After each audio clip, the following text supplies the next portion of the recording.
పరిశుద్ధుడైన దేవుని యొక్క గుణలక్షణాలను లోకానికి ప్రకటించి కొందరినైనా రక్షించాలి. ఈ మనిషిని మనము వెలిగించాలి. మనం వెలుగుతూ అనేకులను వెలిగించాలి. మనం పరిశుద్ధులుగా ఉంటూ అనేకులను పరిశుద్ధులుగా ప్రభు వైపు మళ్లించాలి. పరిశుద్ధులుగా మార్చటము ప్రయత్నించాలి. కాబట్టి ఆ పిలుపును నిశ్చయం చేసుకోవాలి. ఓహో, దేవుడు నన్ను ఎందుకు పిలిచాడు? అమ్మో, నేను అటు వెళ్ళొద్దు. దేవుడు నన్ను ఎందుకు పిలిచాడు? నేను పరిశుద్ధులుగా ఉండడానికి. మళ్ళీ తప్పు చేయదు. దేవుడు నన్ను ఎందుకు పిలిచాడు?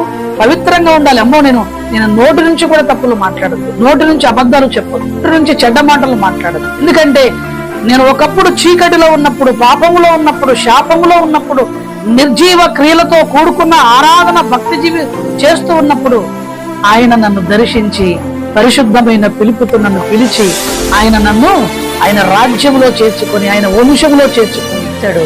నన్ను నిలబెట్టుకున్నాడు. ఆయన పిలిచిన వాడు నాకు బహుమానాన్ని కూడా ఇవ్వబోతున్నాడు.